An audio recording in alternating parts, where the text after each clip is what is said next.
Okay, and welcome back, everybody. Hopefully you survived the click over and you're here with us in the international collaboration for Moon 2024 session. We're really excited about this panel. It's a great lineup. And so without further ado, I'd like to introduce our moderator, Mike Gold, Acting Associate Administrator, Office of International and Interagency Relations at NASA headquarters. He's been in the news a lot today for a lot of significant accomplishments. With that, take it away, Mike.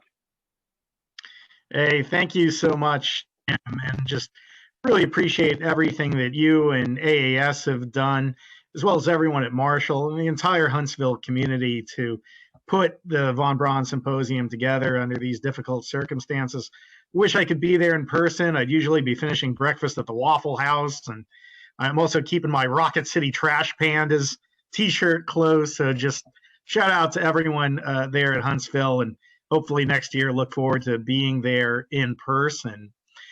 So relative to today's panel, we've got, like you mentioned, an absolutely terrific lineup. Representatives that really show the very core and founding members of the ISS coalition. But let me begin by just saying space is hard, really, really hard. And that's why we need to do it together, that we have to come together as a globe, as a world, to be able to deal with the challenges and expense and threats that we face in space. I think we as a community almost take the wonders that we perform in space for granted, but so much of it is enabled by and because of the international collaborations that allow us to share the risks, to share the price tag, and to share in the awe-inspiring science and wonders that this joint international collaboration creates.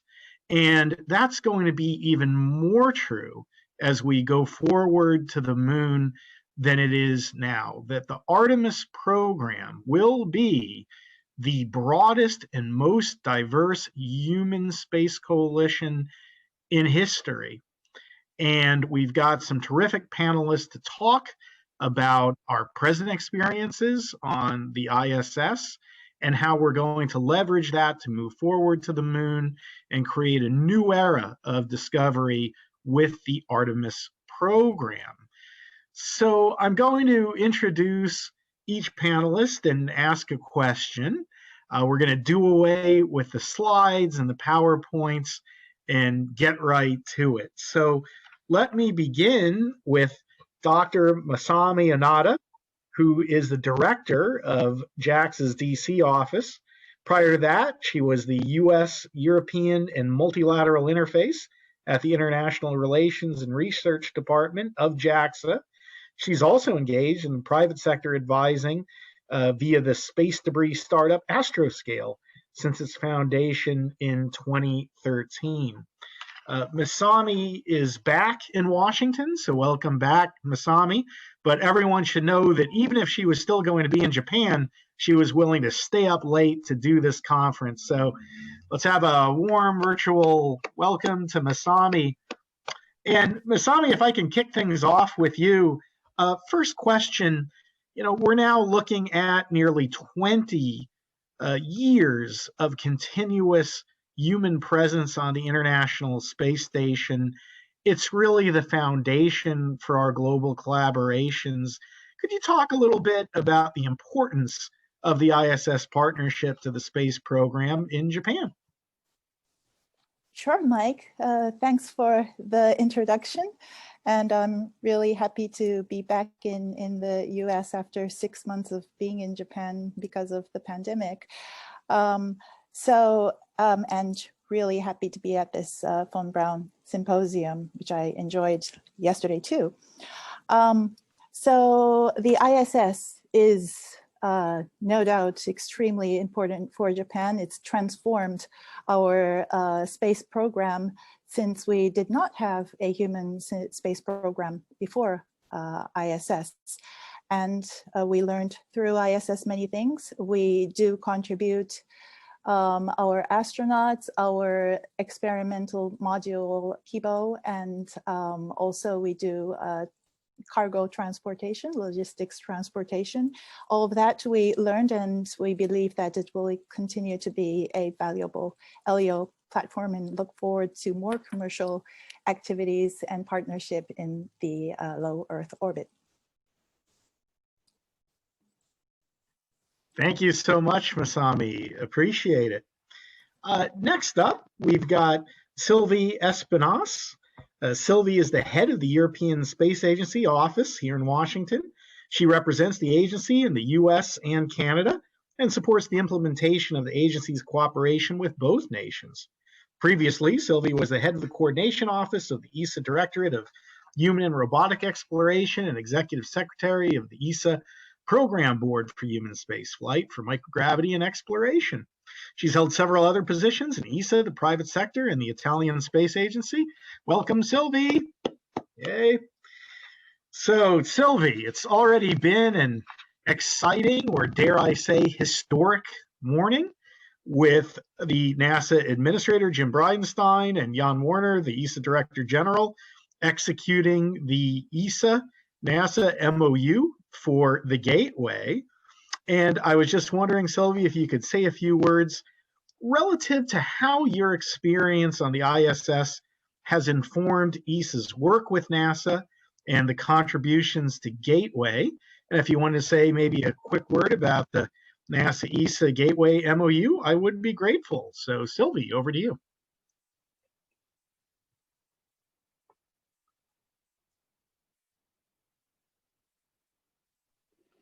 Sylvie, please unmute. Oh, there we go. Do you hear me? Yes, thank you. Yes. Sorry for the inconvenience. Thank you, Mike, for the nice introduction. Thank you for this nice invitation. It's an honor for me to sit in this panel, but it's also a pleasure because it's a friends gathering. So yes, this morning we had this, I would say, historic signature of the NASA ESA MOU for the Gateway. And this is something that did not start this morning. This is a long story that goes back more than 20 years in time. 20 years of human presence already in low Earth orbit that we are celebrating this week. An incredible achievement, but what I would like to underline, it's also an incredible experiment that agencies have been carried out together, learning how to work together, and agencies with so many different cultural backgrounds. But at the end, we made it work, working together very closely. And when I say very closely, I really mean every single day working together. Because when you have astronauts on board the space station, there is no way that you can relax or postpone or procrastinate. You have to take care of them, and this means working together. Working together closely at working level, but also at all the level in the agency management. So it's really the intersection of so many people involved, and also including our contractors and our industry that have been working together for all these years. So in this process and working together so closely, we have learned about knowing each other, about understanding our difference. We have built trust, and this is probably the most important thing that has come out of this partnership. The trust on the reliability of ESA, its reliability to deliver, our transparency, our skills, what we can do, our knowledge. And this has led today, where we are today, with ESA signing an MOU with NASA to cooperate on the Gateway. So this is, for Europe, this is absolutely huge, because this means Europe is going to the moon with its partners, with NASA and also with JAXA, CSA. And when I say Europe, I don't mean only European hardware. but that will be also European astronauts flying for the first time beyond the low Earth orbit. And this is absolutely amazing. Let's take a step back in 2012. At that time, NASA and ESA were negotiating the barter for the ISS. And they agreed, and I would say NASA agreed, to have ESA developing and building the service module of Orion. And that was something also huge for the agency, because it meant that as ESA would be an essential part of a human-rated spacecraft. And that was the first time in the history of ESA. And most importantly, NASA has trusted ESA and has accepted this interdependency. And this is something that for us was extremely important. And of course, it did not come out of the blue. It was something relying on an experience built both on concrete achievements. NASA had seen us developing the Columbus module, operating the ATV, the automated transfer vehicle. And without this, this would not have been possible or even thinkable. So today, building on these decades of work together, we have signed this MOU where ESA will provide service modules that will provide power, propulsion, oxygen, and water to the Orion spacecraft. We will provide an international habitation module together with contribution from JAXA, where astronauts will be able to live, to do some science experiment. And we will provide the Esprit module, which will provide capabilities of communications, refueling, and also, we could not miss that, the so-called viewing capability, which will remember the cupola on the space station. So that's where we are today after all these years of working together. Thank you, Sylvie. It's going to be a heck of a view, I'm sure. It just keeps getting better. And as a recovering attorney, I can't help but note, too, that the ESA MOU leverages the very language of the Intergovernmental Agreement, which is the legal framework for the ISS. And just as you said, Sylvie, you see us building upon and utilizing the experiences of the ISS, even for the very language that will operate the processes, et cetera, for Gateway. So again, so important, the ISS, for us to be able to build upon for this grand future of international cooperation. So thank you, and thank you for all of your support for you and your colleagues at ESA, and we're again excited to move forward. And moving forward, next up we have Jill Smyth, who's the Counselor for Space Affairs here in DC for the Canadian Space Agency. Since joining the Canadian Space Agency in 2000, she has held various project and data management positions for missions in the RadarSat series, Canada's flagship Earth observation program.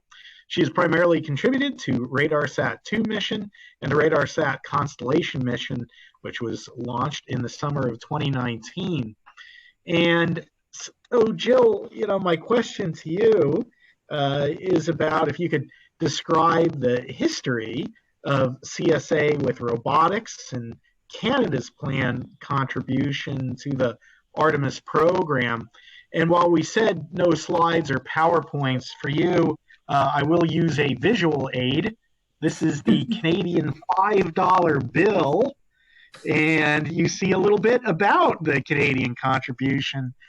Canada is the only country where I've seen the future Gateway contribution on the currency. So congratulations on that, and over to you, Jill. Thank you, Mike. And thank you also to the American Astronautical Society for organizing this panel. I'm really honored to be here. And as Mike just pointed out, in terms of our robotics, really Canadarm is the most famous robotic and technological achievement ever. Canadian robotics has made its space debut in 1981 on board the space shuttle, and that's 40 years ago. But the design, the development of that robotic arm really marked the close collaboration that Canada has with NASA. And it's really a striking example of a successful international collaboration. And that Canadarm legacy lives on, as you pointed out as well. So it's established Canada's international reputation in robotics, innovation, and know-how. And it generated the family of Canadarm and Dexter on board the International Space Station. And today, Canadarm2 and its robotic hand, Dexter, they're accomplishing tasks that we never even thought of in the beginning. So Canadarm2 has now captured 35 cargo vehicles in space, and Dexter is tackling tough routine jobs outside the space station, allowing astronauts to safely stay inside and performing science. So of course, we're now gearing up to the next step. We're so proud to be contributing to the Moon initiative. So, and to the Gateway, we will be contributing Canadarm3. So, and the development of Canadarm3 on Gateway will extend and strengthen Canada's well-established expertise in space robotics. It will include a next generation AI-enabled robotic arm, a smaller, very dexterous arm as well, a set of specialized tools, and we will be using advanced machine vision, cutting edge software. So all the latest and greatest technology to make sure that we have, because it's really far, we need to have a highly autonomous system that will be able to perform tasks without or with very little human intervention. But we're not stopping just at Canadarm.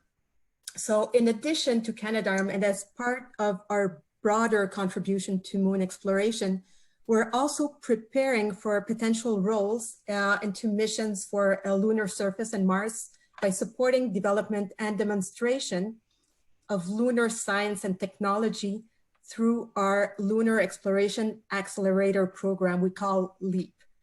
And we are partnering with NASA on this with their Commercial Lunar Payload Services, the CLIPS program. They're a main partner, of course, for us in unfolding this program.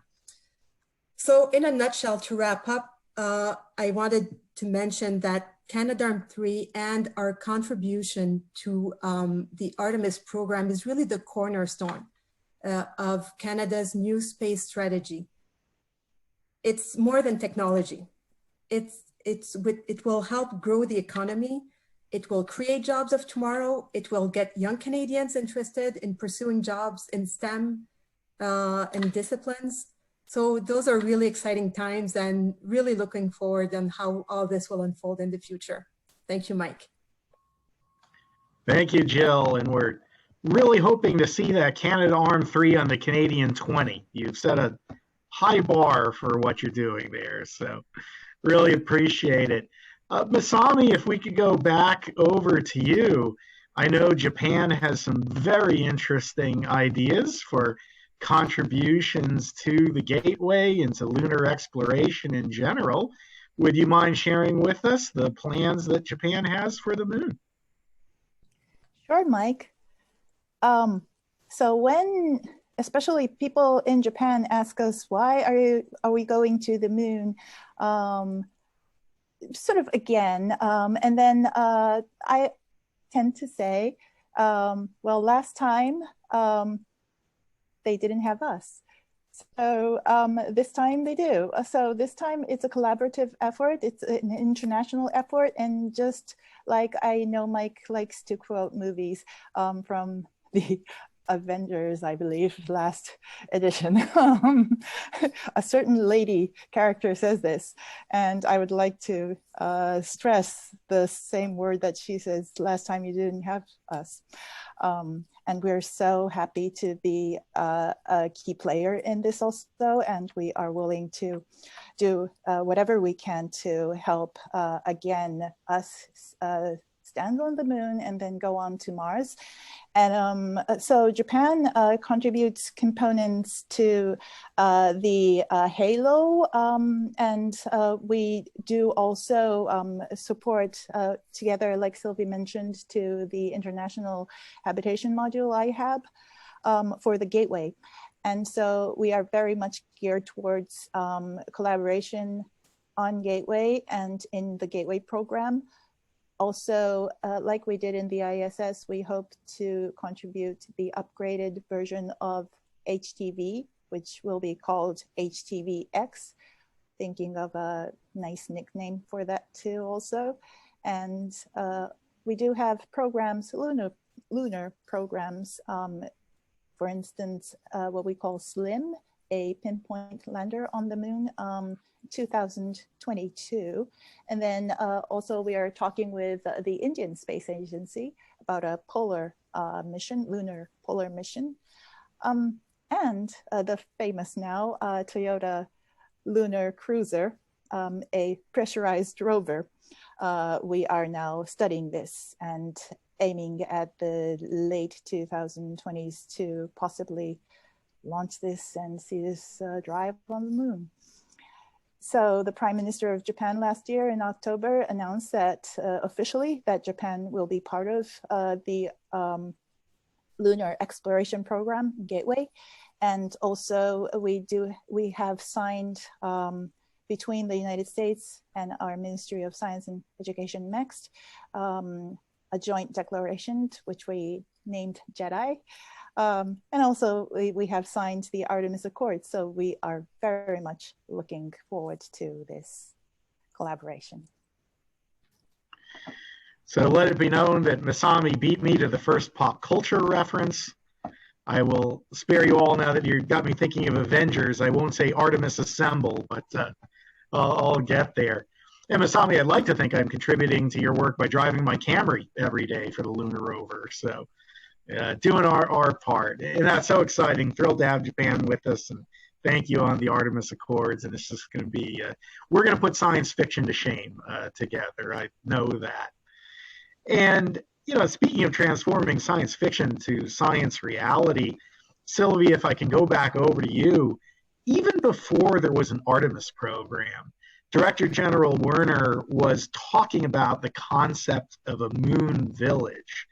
And I was just wondering if you could share a few thoughts relative to ESA's vision for lunar exploration and utilization. Yes, indeed. The vision of RDG of the Moon Village is a vision of lunar exploration, which is essentially based on an open architecture, which would offer the possibility to any country, any company, any organization, meaning academia, private entities, to contribute and to be part of it. And what is really at the heart of the DG in this concept, it's in his vision, it's an endeavor where no one should be excluded, because it is something so big, going to the moon to stay and live there and to prepare onto Mars. It is something that should speak to everyone on Earth.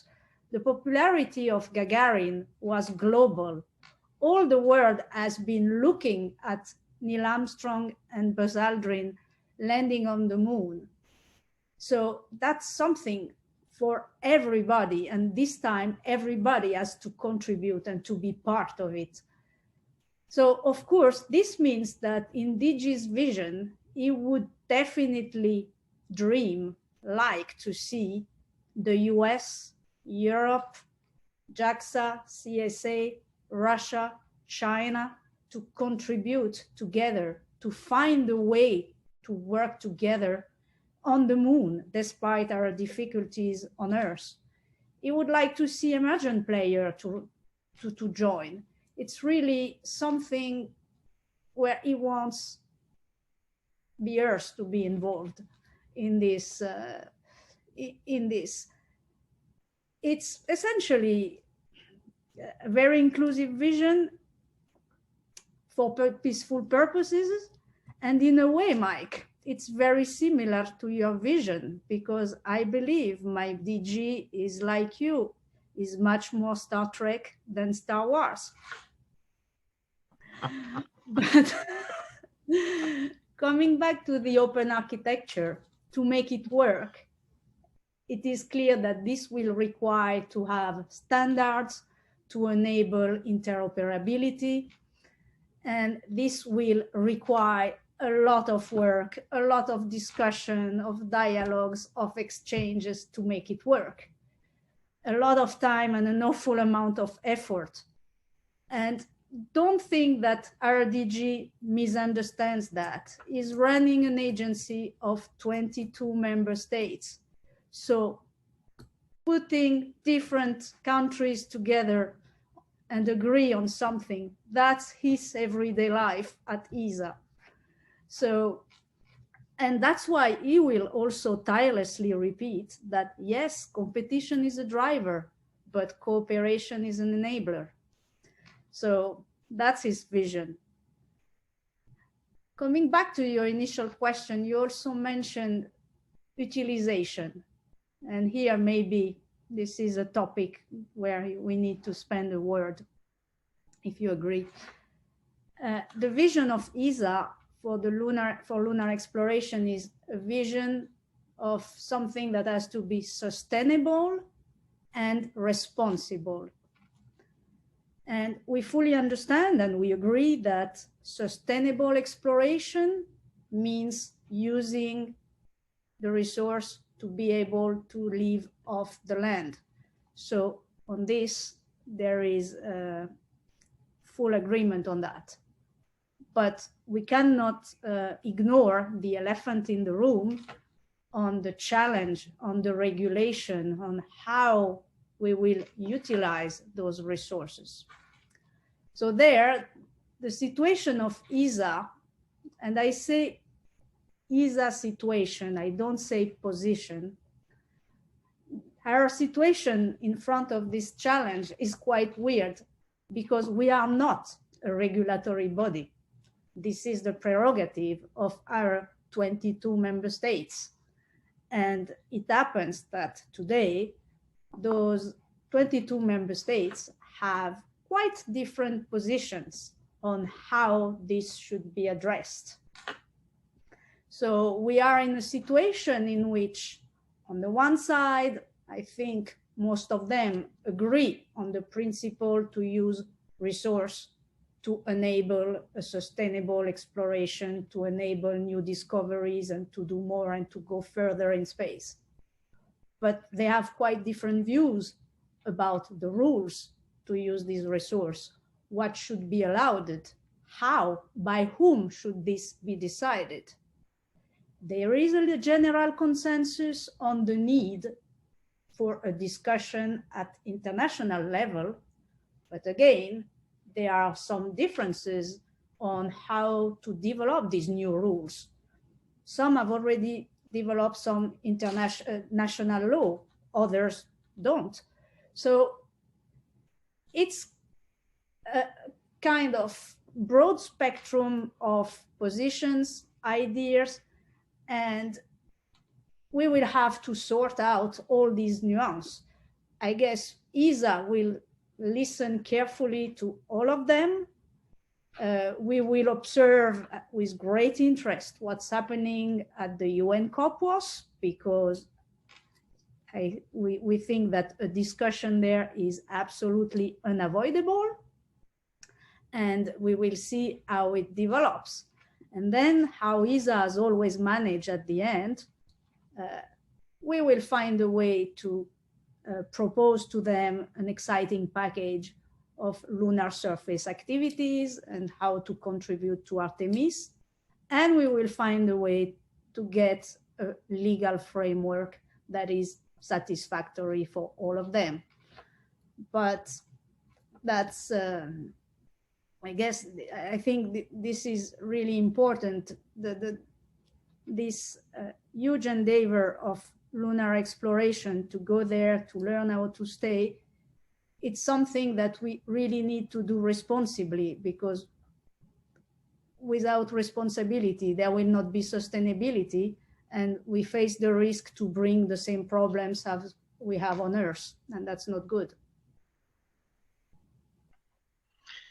So what I think I'm hearing you say, Sylvie, is that there isn't necessarily a consensus at ESA over space resources, but there is a strong consensus of Star Trek over Star Wars. And I think as long as we can all agree upon that, that there's a good foundation to build upon. So I appreciate that much good news.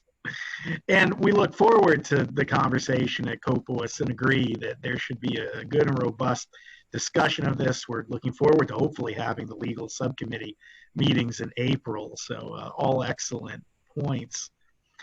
You know, as we look at the differences between Apollo and Artemis, one of the just standout contrasts is diversity. I mean, even if you just look at the membership of this panel, such a diversity in peoples, diversity in cultures.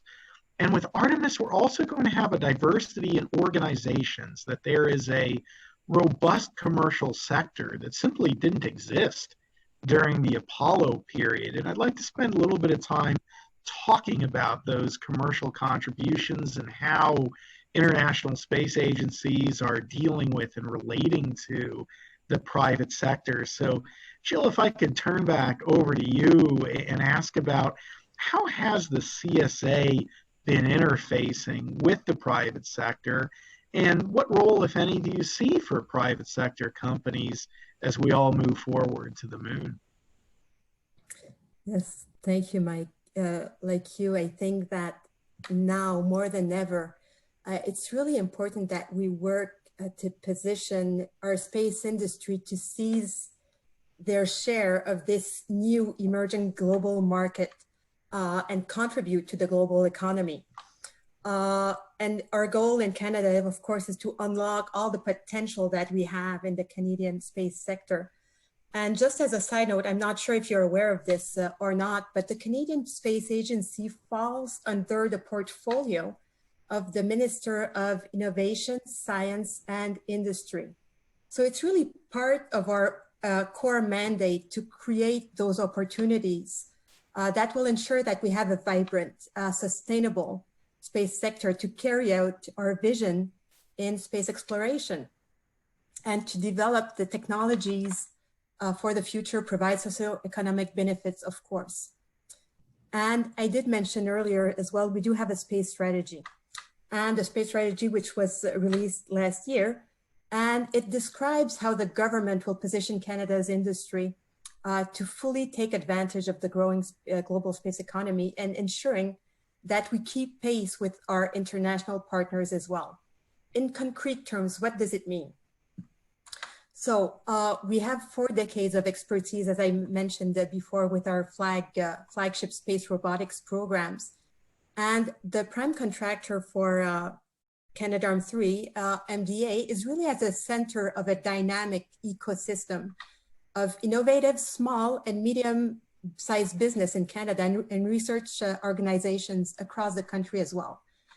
We think that we'll have hundreds of Canadian companies that will be involved in the development of Canadarm3 that will drive innovation and Canadian excellence in those emerging technologies.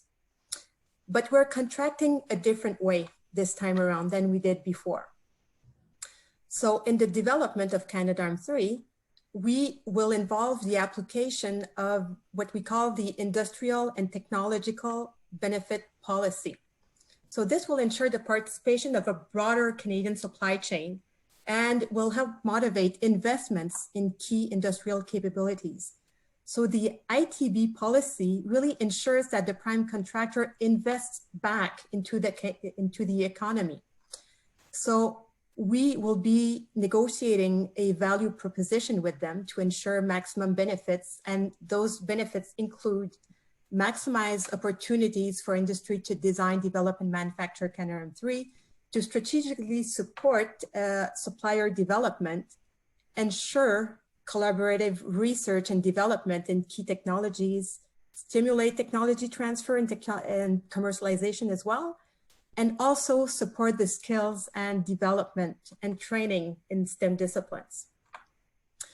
As I mentioned, we are also investing $150 million in the Lunar Exploration Accelerator program.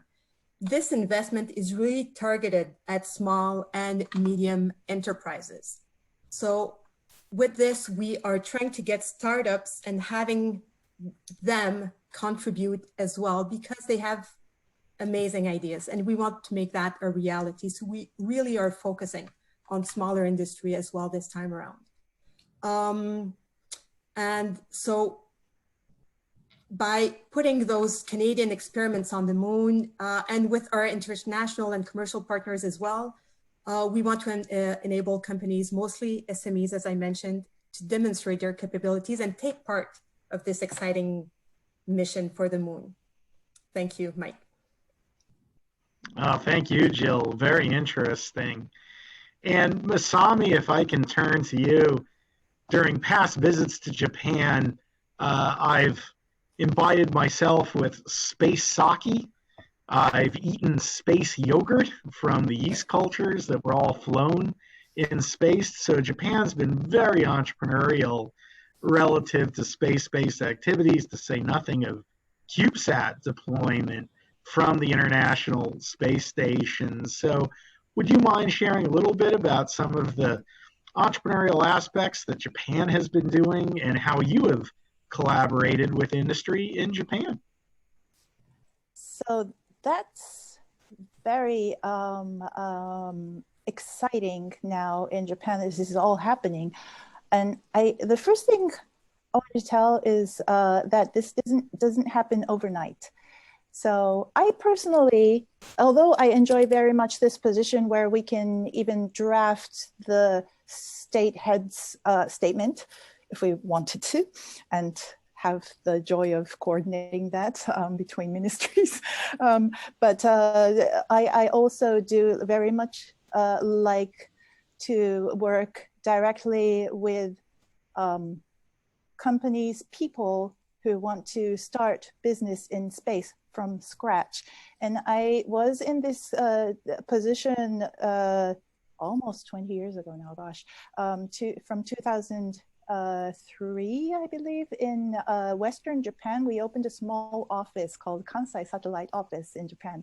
And I was called the space coordinator there. And I was the only person picking up phones and installing printers and everything, and inviting all of these people in Western Japan, SMEs, factory people actually, bringing bolts and nuts, or sometimes plans of some sort, or many things, and asking, we want to do something in space, and how can we do that? Also, restaurants in Kyoto, many innovative ideas. And the thing is to always invite them and try to think seriously what we can do with that. And of course, if I have a bolt and nut in front of me, I don't know what to do with it, but we have to find an entry point for them.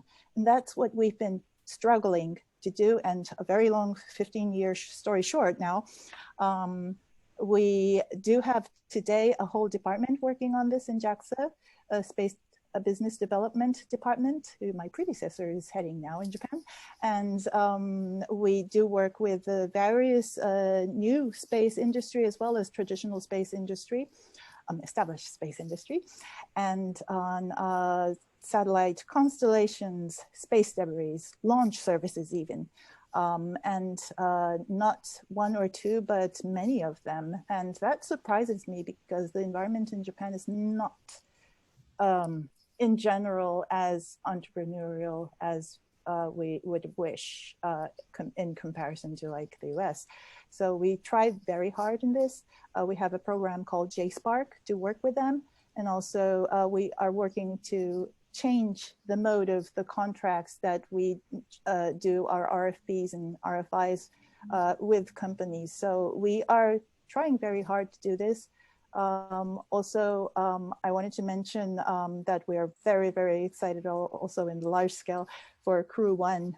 That's also a big partnership with SpaceX, a private partner. Soichi Noguchi will launch. I think it's now announced November 14th now. So we are so excited, and also for Hoshide-san to be launched on the next Crew too. So keep watching us, and we'll excite you. Yeah, you always do, Masami, and we're looking forward to Soichi launching. Also, by the way, compliments on your collaboration with United Arab Emirates and the launch of Hope from Japan. It was so terrific to see, just from the U.S. perspective, two of our closest allies working together on a program that was aptly named Hope. And Sylvie, if I could turn back to you, you know, we have never needed the inspiration and hope that space exploration supplies than now as we face this global pandemic. You know, you had mentioned how we're trying to unite the world with space exploration, yet we're struggling with a virus that would keep us apart. And Sylvie, just wondering if you could share a little bit with us about the impact of COVID on ESA's operations and how ESA's been coping with COVID moving forward. Well, that's, I think, an important question, Mike. Thank you for asking that. ESA, like I guess every organization, has been caught in this situation and had to react extremely quickly. And we had a very fast learning curve with digitalization. This has been the first thing that we had to put in place in order to allow the agency to continue to operate and to do as much as possible. So on the positive side, this has given a strong push towards digitalization. And what is interesting is that we will probably not come back. There are a lot of things that have been put in place, even the signature, the digital signature of procurement. That was something before that was absolutely unthinkable. And now it has become a regular practice. So this has been a very important, I would say, a positive aspect, if we can say so. There's been also a cultural revolution for most of our managers, because they have discovered that telework works. People have been working like crazy from home. They have been doing all the possible they could do to fulfill their objectives and to continue to do all what they were asked to do. And this has allowed the agency to really do all what was possible to support the European industry. We have done all what was possible to accelerate payments, to continue to make sure that the procurements were ongoing. And this is something that paying also a lot of attention for the small and medium enterprise. This has been really the focus of the agency during this past month. And I would say the results more or less are there. The satellites, the ESA satellites in orbit have been operated nearly continuously. We had some difficulties at the very beginning. We had for a couple of weeks some space science mission that were not operating at full speed. And this is due because mostly of their complexity. There are so many complex payloads on board. So we had a little bit to learn and to adapt, but very rapidly they have resumed nominal operations, including the commissioning of Solar Orbiter, which had been launched at the beginning of February. Launches from Kourou in French Guiana have resumed during the summer. And colleagues from ESA and from the European industry have been able to support activities that were planned in cooperation with NASA. Think about colleagues working at KSC in September and October on the service module for Artemis 1. They were there working with their US colleagues and preparing the service module for Artemis 1. Currently, we have another team at Vandenberg for the preparation of the launch of Sentinel-6, Michael Freilich. So we have managed to keep the people safe and having things going ahead. Now, coming back to industry, we need to understand better the impact. And for that, we have started in July an audit. And we are looking at 14 ESA industrial sites, the biggest one across our member states. And we are trying to assess together with them the impact of COVID, looking at the impact on the workforce, on the production, and on the supply chain. So this is a very complex exercise because also you have to keep in mind that countries in Europe have been impacted very differently by COVID in spring, with on one extreme, some countries that had few weeks of total lockdown, including for space industry. And on the other side of the spectrum, countries that managed to never close their space companies and to continue to have activities nearly as normal.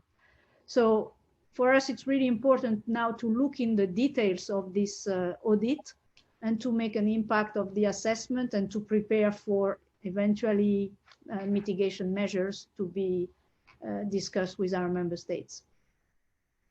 Thank you, Mike. Well, I can certainly echo the benefits of telecommuting. There's my bed over there, and it's a short commute, as you can see. So I've been enjoying that. We're more productive because of it. So, Jim, I understand there's some questions from the audience. If we could now turn to the audience for questions they have for any or all of our panelists. Yeah, sure. Happy to do that. Yes. And, regarding telecommuting, you can work from anywhere now, right? Space is the ultimate telecommuting experience. Put me up on the station. I'll do the conference from there. All right. So here's a question. How do our international partners factor in the political unknowns of US elections in their space policy decisions? That's an evergreen question.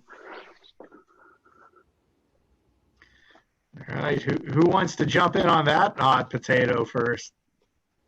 I can. Masami, thank you. Oh, okay, I'll go first. Yeah, that's the most frequently asked question from my home country every day these days. What's going to happen with the elections? How am I going to tell that?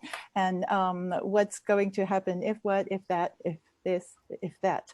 So we certainly do pay a lot of attention to this, but as I have stayed here for some time, I also kind of understand the way the US politics balances itself between various stakeholders and also Congress and all of that. So I have, I think in my mind, built up a modeling formula that allows me to pretty precisely, I hope, put us where we would be. And I'm trying my best to try to convey that back to Japan, that we do know where we are going with the bipartisan support for Artemis Gateway, and we are determined to move this forward. So, and that international collaboration is one great pillar and important one that to make that happen. So that's what we're trying to do and what we're here for. Thank you, Masami. And just from the NASA perspective, it has been terrific to see the strong bipartisan support for the Artemis program generally and Gateway specifically. both in the authorization bills and appropriations, that while more money is always better, there have been historic levels of funding for operations like the lunar lander, first time that we've gotten substantive funds for that since the Apollo era. And we've been very pleased again by the not only bipartisan support, but the support from both people who like Moon and like Mars. That there used to be a time where people would say every dollar you spend on the Moon is a dollar you're not spending on Mars. And I think we've really united politically, both capital P and lowercase p, the different tribes that were pushing for Moon, Mars, and human spaceflight. And the international cooperation is such an important part of the sustainability. It's probably why the International Space Station has gone as long as it has. So appreciate that. Jim, we'll go back to you for another question. Sure. So here's an interesting one. On our first excursion to the moon, our being the United States, we planted one flag. In a collaborative effort, in the ideal scenario, with an international collaborative effort, what do we plant? And will this become a mass issue?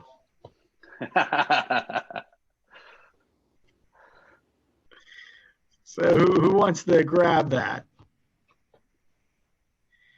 Sylvie, you've got the most flags to have to plant with 22. So how do we deal with that with ESA?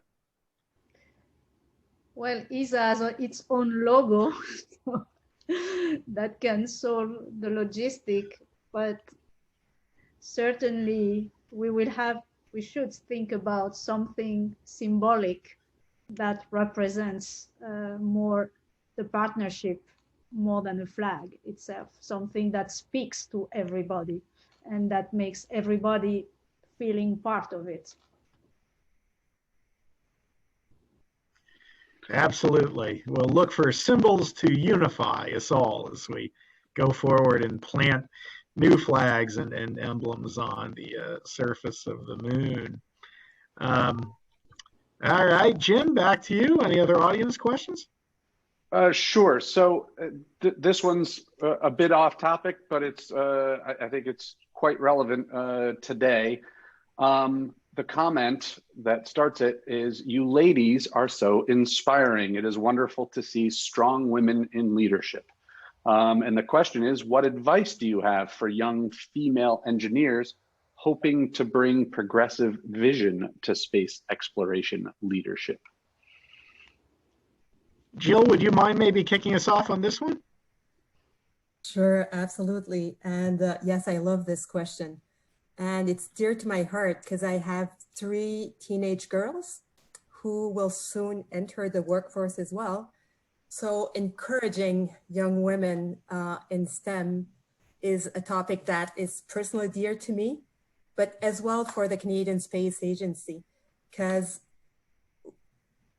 space is exciting. Space has something to offer. Space is bold. It can attract the best mind, the creative minds.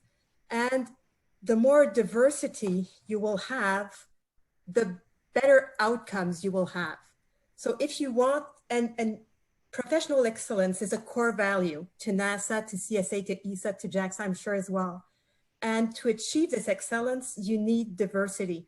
So for those young women, for those underrepresented groups as well, be confident that your voice will bring one step further. There are numerous studies that show that socially diverse groups will achieve better results. And it's a strength to be different. And this is the message that we have to tell.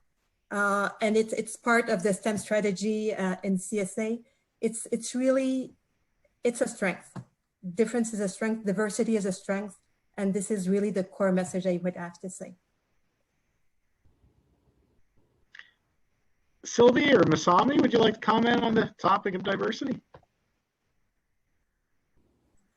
Yeah, very, very briefly. I have this soft spot on when people come to me when they say, I love space. I want to do space. So this I love space is kind of my soft spot, and I cannot refuse helping them.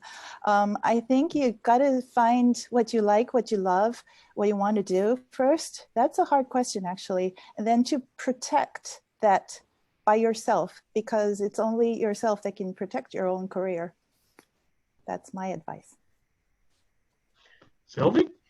If I can add a word, thank you, Mike. So diversity at ESA is something quite common because of these 22 citizenship represented and working together. So it's something of which we are very sensitive. What I would advise and recommend to young people is, first of all, trust your instinct. Don't listen to what everybody tells you. Trust your deep instinct. Follow what you really want to achieve. Don't be afraid, and don't forget there is not one route to achieve your objectives. There can be many. So if there is an obstacle, don't give up. Find an alternative, and you will make it. Yeah, great words, Sylvie. And if I can just emphasize, you don't have to be an engineer or a scientist to participate in space exploration. And there's living proof right here. My mother was a math teacher, and yet I can barely add up my billable hours as an attorney. But there's so many different ways for everyone, from even artists to lawyers to advertising, you name it, to be able to participate, particularly in this new commercial space revolution, that there's a spot for everyone. So I just want to say thank you to all of you, not only for what's been a fascinating conversation, but for all of the work that the three of you have done to bring together Europe, Japan, Canada, to make this dream of international collaboration a reality. So thank you to you all. Let's have a virtual round of applause for our terrific participants and the job that they did today. So thank you to everyone, and back to you, Jim. Excellent. Thank you so much, Mike. Yes, and thank you, Masami, Jill, Sylvie. Really appreciate it. And yes, there is something for everyone in space. I'm not an engineer, not a mathematician, not a lawyer, nothing of that. And I'm communications and marketing, but I was lucky enough to find a job where I've married my skills and my interests. So something for everybody out there. Go for it. Okay, so with that, thank you.